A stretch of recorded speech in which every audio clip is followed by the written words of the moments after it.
Most actors look back on their famous roles with a bit of nostalgia. But for Johnny Whitaker, the redhead who charmed millions is Jody Davis on the classic sitcom Family Affair. There's one episode from 1966 that holds a particularly painful memory. It's not about a bad performance or a flubbed line. It's because the cameras captured something that wasn't acting at all. It was a 6-year-old boy's real, private heartbreak. The story behind that single episode is more than just Hollywood trivia. It's a glimpse into the hidden pressures of being a child star, a story about the bond between two young actors, and a tragedy that would eventually cast a dark shadow over the show's wholesome image. To understand why this episode remains such a difficult chapter for Johnny Whitaker, we have to go back to a time when family television was king and see how the lines between fiction and reality can blur, leaving a scar that decades can't always heal. In the mid-1960s, wholesome family comedies ruled the airwaves. Shows like The Andy Griffith Show and Bewitched gave viewers a comforting escape from the turbulent times. In September 1966, a new show premiered that would become a cornerstone of the era, Family Affair. The premise was simple and sweet. Bill Davis, a successful bachelor engineer played by Brian Keith, has his life turned upside down when his late brother's 3 orphan children arrive at his posh Manhattan apartment. Suddenly, this globe-trotting bachelor becomes the guardian to his teenage niece, Sissy, Kathy Garver, and his young niece and nephew, Buffy and Jody. Helping him manage this new instant family is his proper and hilariously stoic butler, Mr. Giles French, played by the magnificent Sebastian Cabot. The show was a massive hit, striking a perfect balance of humor and heart. Brian Keith was the ideal anchor. Known for tough guy roles, he brought a surprising sensitivity to Uncle Bill. He was often confused and impatient, but his love for the kids felt real. That authenticity came partly from Keith himself. He genuinely loved the children on set, but was known for his disdain for the phoniness of Hollywood. Sebastian Cabot's Mr. French was the perfect counterpoint, stiff, formal, and completely unprepared for the chaos of children. His slow transformation from a resentful butler to a devoted caregiver drove much of the show's comedy. But the real heart of Family Affair was Buffy and Jody. Anissa Jones was cast as Buffy and Johnny Whitaker as Jody. Producers saw such incredible chemistry between 6-year-old Johnny and 8-year-old Anissa that they rewrote the parts to make them twins. Despite the real-life age gap, Anissa, with her soulful eyes and blonde pigtails, and Johnny, with his freckles and fiery red hair, were an irresistible duo. Johnny was already a young pro by then, having started in commercials at age 3. He'd even worked with Brian Keith before, in the 1966 film The Russians Are Coming. Keith liked him and recommended him for the show. Anissa was the perfect Buffy, often seen clutching her beloved doll, Mrs. Beasley. The doll wasn't just a toy. She was a connection to the life Buffy had before losing her parents.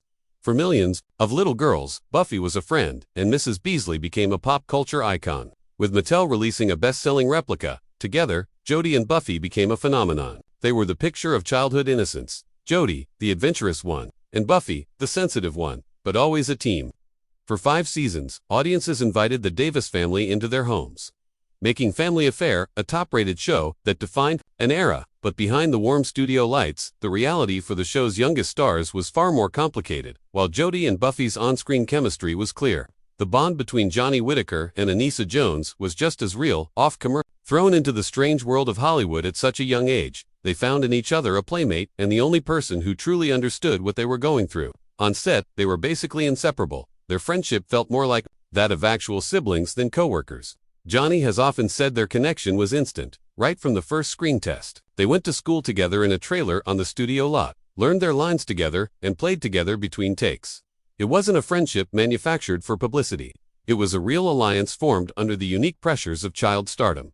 The adults on set saw and nurtured this bond. Brian Keith, especially, was a surrogate uncle to them both, often playing catch with Johnny in the parking lot and making sure the set was a fun, safe place. But even with his kindness, the pressure was enormous. In the 1960s, there were fewer protections for child actors regarding working hours and emotional well-being. The job was tough. It demanded a level of discipline that was extraordinary for kids, requiring them to hit their marks, remember lines, and deliver authentic emotion on cue. For Johnny and Anissa, this meant their work lives and emotional lives were completely intertwined. When a script called for Jody to comfort a crying Buffy, it was Johnny comforting a genuinely emotional Anissa. This blurring of lines was just part of the job. They were kids with normal childhood fears, yet their work required them to tap into those very vulnerabilities for an audience of millions. They were praised for being so real, but that realism often came from a genuine place. They leaned on each other because no one else could possibly get it. Their hugs and shared looks of understanding weren't just skilled acting, they were reflections of a deep, real friendship that helped them survive a world few could comprehend. This connection is what makes the story of one particular episode so poignant. In October 1966, the cast filmed an episode from the first season, titled Mrs. Beasley, Where Are You? The plot was simple. Mr. French accidentally knocks Buffy's beloved Mrs. Beasley doll off the apartment terrace, and the family launches a frantic search to find her. It sounds like a minor childhood drama, but for the characters, Mrs. Beasley was more than a toy. The show established that Buffy and Jodie's parents had died in a car accident. Mrs. Beasley was Buffy's one tangible link to her life before that loss. Losing the doll meant facing the terror of losing everything all over again. The script didn't take Buffy's grief lightly. It required Anissa Jones, as Buffy, to be inconsolably sad, and it required Johnny Whitaker, as Jodie, to be her main comforter. This is where things got difficult for 6-year-old Johnny. What happens when you're too young to separate your own feelings from your characters? For Johnny, watching his friend Anissa in such distress, even if it was acting, was deeply upsetting. The set might be artificial, but the emotions it can stir up are very real. Surrounded by cameras and a crew waiting for the perfect take, Johnny was asked to do more than just say his lines. He was asked to feel. Years later, he revealed that the tears seen on screen from both him and Anissa weren't fake. They were real. He wasn't just pretending to cry.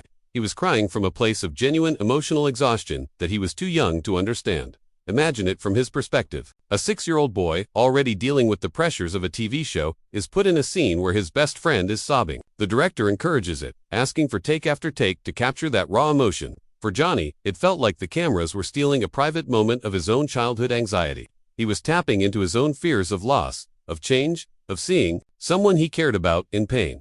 The episode was a fan favorite, praised for its touching portrayal of sibling love. But, for Johnny Whitaker, something had changed. The safe world of make-believe had been violated. He'd been asked to give something real, a piece of his young soul, and he didn't know how to get it back. The episode wrapped, but its emotional impact would linger for the rest of his life, marking Mrs. Beasley, Where Are You? As a chapter of his career he may never want to revisit. Family Affair ended its successful run in 1971. For the world, the Davis family was frozen in time. But for its child stars, the end of the show meant facing the harsh realities of adolescence in an unforgiving industry. For Anissa Jones, this transition would prove fatal. Johnny Whitaker found some success after the show, starring in Disney films like Snowball Express and the 1973 musical Tom Sawyer. He kept working, but like many child actors, he struggled to escape the shadow of Jodie Davis. For Anissa Jones, the struggle was far worse. When the show ended, she was 13 and desperate to shed the wholesome Buffy persona. She returned to public school but had a hard time fitting in. She was teased for her famous role and felt like an outcast. She wanted to continue acting but found herself typecast. Rumor has it she auditioned for the role of Regan in The Exorcist but was turned down, possibly because she was too closely identified with innocent Buffy. Brian Keith even offered her a part in his new show, but she declined, wanting a clean break. Her personal life was also crumbling. Her parents' bitter divorce and a custody battle took a toll. Feeling lost, she started acting out and fell in with a crowd that introduced her to drugs. When she turned 18, she received her earnings from Family Affair, but instead of providing security, the money only fueled her downward spiral. Little girl who had charmed a nation was now a troubled young woman battling addiction. On August 28, 1976, just 5 years after the show ended, Anissa Jones was found dead after a party. She was only 18. The coroner's report was shocking, ruling her death an accidental overdose from a lethal mix of cocaine, PCP, quaaludes, and barbiturates. The medical examiner called it one of the most massive overdoses he had ever seen. The news devastated those who knew her. For Johnny Whitaker, it was catastrophic. This wasn't just a former coworker. This was his twin, his first and closest friend. He was preparing to leave for his Mormon mission to Portugal when he heard the news. The death of his childhood friend shook him to his core. Suddenly, the memory of that episode, Mrs. Beasley, Where Are You?, took on an unbearable new weight. It was no longer just a difficult memory from a film set. It felt like a haunting prelude to the real, permanent loss that was to come. The scenes of a fictional Jodie comforting a grieving Buffy were now fused with the devastating reality of Anissa's death. The on-screen grief, which had felt so uncomfortably real to him as a child, was now infused with the adult sorrow of losing his friend for good.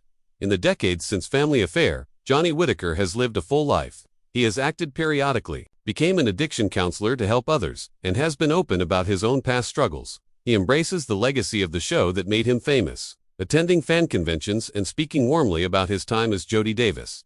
But there seems to be one line he won't cross. Mrs. Beasley, Where Are You? Isn't just a fan favorite episode of a classic TV show. For Johnny, it's a time capsule holding the raw vulnerability of a 6-year-old boy asked to perform a grief that felt all too real. It's a snapshot of the moment when the magic of acting dissolved, revealing the emotional cost of child stardom. More than that, the episode is now forever tied to the tragic loss of Anissa Jones. It stands as a monument to their unique friendship. The scenes of them comforting each other on screen are no longer just acting. They are a painful mirror of the real comfort they gave each other and the real loss he would later endure. The fictional story of a missing doll became a dark metaphor for a very real missing friend. Johnny's story is a powerful reminder that behind every beloved TV show are real people navigating their own complex lives. His choice to keep that one memory at a distance is a quiet acknowledgement of the little boy who felt overwhelmed and a tribute to the friend who was gone too soon. It shows that the most powerful performances can take a piece of you, and some memories are best left in the quiet of the past.